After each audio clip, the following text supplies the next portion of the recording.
really slammed into second there.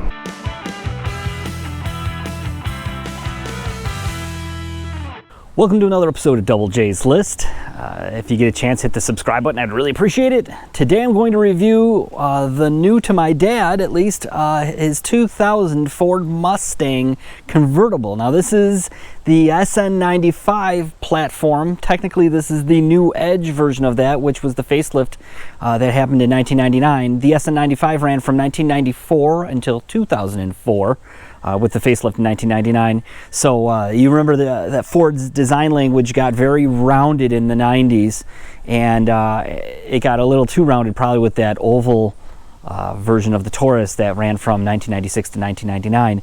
So Ford's answer to that was to sharpen everything up, and they called it New Edge, and that's what they did with this one.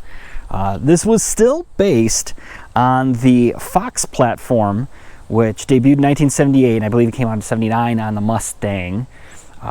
So it has the rack and pinion steering, McPherson struts. It was very modern for its time in 1978, and it ran on these Mustangs. The platform was the last platform that used the Hvac platform. It was until 2004. Then that new body style, the 197 came out, which looks like the retro one. However, I think that this one is particularly underrated. Now this one specifically is the V6, which isn't the most desirable one. I even jokingly say that this was the rental car spec. If you rented a convertible in Florida back in the year 2000 when this was made, this is what you were getting. A rather base level V6 Mustang convertible with an automatic. Now this is a color called Tropic Green. I also found that it was called Amazon green in some things, but apparently it seems like this was more known as Tropic. Back in 2000, you could get either Tropic Green or another color called Electric Green. This is the darker green of the two. Could you imagine having two different shades of green available on a vehicle today? It's almost unheard of. So anyway, yeah, they used to like green back then. Anyway, not a whole heck of a lot to say. I'm glad we found a 1999 or newer, because this has the split port induction version of the 3.8 liter. The ones previous to this had head gasket issues. Everywhere I read basically said that this version of the 3.8 liter that was made in the Essex plant is a really reliable version of that engine. They seem to have corrected the head gasket problem. The biggest issue that these seem to have is a valve cover gasket leak, which this one has. Very slow leak that we're going to try to just tighten up the valve cover first. If not, then we'll just replace it. Not a big deal. Not even that big of a deal. It's a nice, easy engine to work on. It's nice and small, and a lot of room in the engine bay because it also fits a V8. So with that being said, I'm not going to say too much more about this. We're just going to get behind the wheel and see how it drives. And before we get behind the wheel, I'm just going to do a quick overview of the interior. This interior I thought was pretty cool when it came out in 1994. And it has the scooped out dashboard similar to the original Mustang that came out in late 64 as a 65 model. That's why they called it the 64.5. But anyway, they modeled the dashboard after that. They did a lot of like retro cues, but this wasn't a full-on retro design like the one that came after. But you can see it's modified by my dad with this seat cushion, as the seat padding is a little worn out. This doesn't even have 100,000 miles on it, but it is 23 years old, so some of the foam is starting to give up, so he put that seat pad on. He's got his CDs in here, clip-on sunglasses. He's got some Todd Rundgren and Steely Dan. He was a fan of yacht rock before it was called yacht rock. But anyway, this car was actually from New Mexico, so it's relatively rust-free. So it's in really, really nice shape. It's just not the most desirable of the Mustangs because it's just not the V8 GT or Cobra. So, all right, now we'll get behind the wheel and talk about it. Now, I've always liked the gauge cluster in these. They've been very simple and easy to read. The only thing I don't like is the fact that I'm almost positive this oil pressure gauge isn't a real gauge. It's just an indicator that it has oil pressure. So instead of having a light, it just points to like the middle. It's just, Ford was notorious for doing this back in the day, and I think that this is one of those vehicles that has that.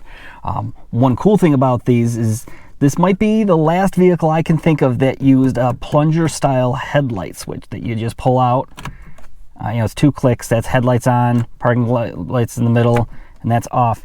That might be the last car. They went to 2004 like that. Everyone else went to something more modern, usually on the end of the turn signal stalk or a switch that you push on the dashboard. HVAC controls, super simple, really easy to do. Radio were 2 single DIN spots, DIN, for that, and then later on in the run of these, towards the end, they swapped it out for a double DIN single radio, so this bar was eliminated. You could put a more modern double DIN radio. Here's the automatic shifter, nothing fancy, just squeeze it, pull it back, and it goes into gear, and that's pretty much it. So nothing really groundbreaking here. So the weather has basically flipped on us, so I think what we're gonna do is put the top down and see if the audio holds up for the ride with the wind. I think it will. So, all right, so in order to put the top down, first you start the car up. All right, you got to put on the parking brake on these before it'll do anything. That's just it was just a weird thing that these cars did.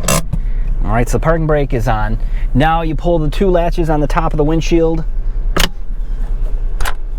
All right, put the windows down so nothing can hit the windows. It shouldn't anyway, but just in case. Okay, and then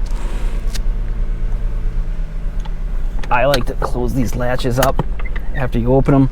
Then you press the button and make it go down. And it goes nice and quick. And that's it. So let's roll. All right, so now this is 23 years old, and for being a 23-year-old car, it's pretty remarkable. It only has 93,000 miles on it. For its age, it's quite good. Everything seems to work on this car. The air conditioning works, the rear defrost works, the radio works, CD player works, top works, cruise control works. Everything works, which is great considering its age. A lot of vehicles, when they get to 24 years old or 23 years old, they get a lot of issues. Now, this being the V6, it isn't the fast one. It's actually the slowest version of the Mustang that year. It's still under 200 horsepower. Doesn't sound as good as the V8 version. The automatic transmission, in an attempt to be sporty, it seems to do a very hard upshift from first to second. And then after that, it just kind of acts pretty normal.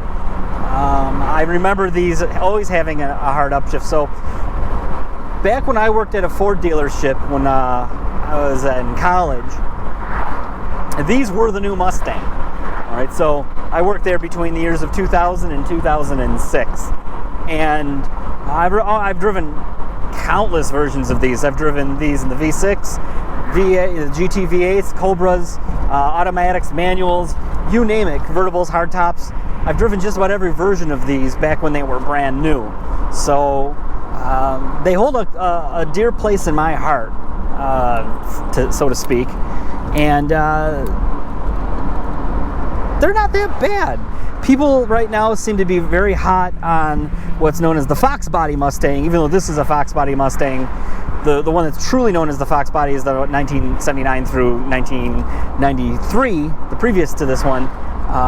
But especially the 87 through 93, which was the Aero version, from the Vanilla Ice video and all that kind of stuff.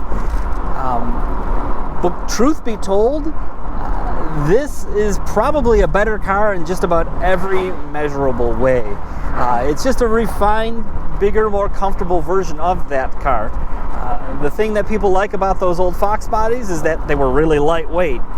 They were lightweight because they were really cheaply made. Not that this was extraordinarily well made, but significantly better than what was previous to it. And but anyway, it has very nice direct steering for its age. That rack and pinion steering held up very well. The automatic transmission is really predictable, really smooth, except for that first to second gear upshift. But overall, it's a very pleasant place to be. I have no complaints about this at all. It rides a little bit soft. Could be a little bit worn suspension. I have no idea what has ever been replaced in this. We just got the car. My dad did have a little problem with it when he first got it. It had like a bearing noise. It wound up needing new bearings in the axle. You know, $800-900 later, it was fixed. So, you know, that's something that goes when you buy an old car, especially for not very much money.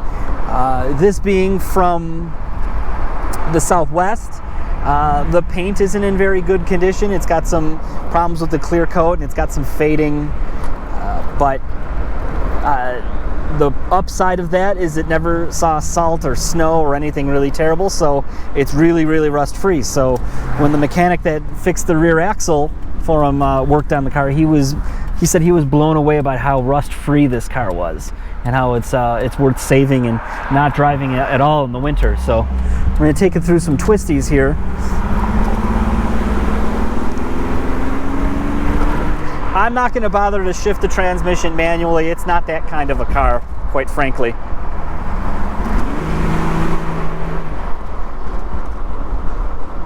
We'll let the automatic decide what needs to happen. Like I said, the turn-in's pretty good for what it is. It's not a Miata, obviously, but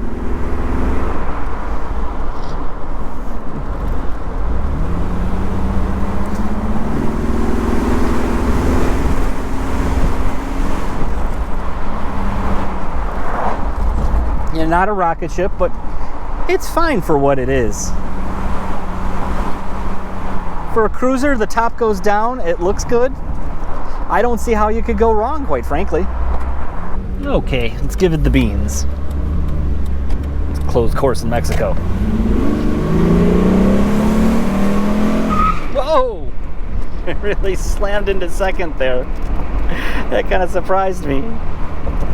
Yeah, so let me know what you think. Leave some comments. Tell me how much better the V8 version is, or if you've had a 6 and it's been really reliable, or if it's had problems. Let me know. Put some comments down. Tell me what you think. And I thank you for watching. Hit the like button and hit the subscribe button. Thank you.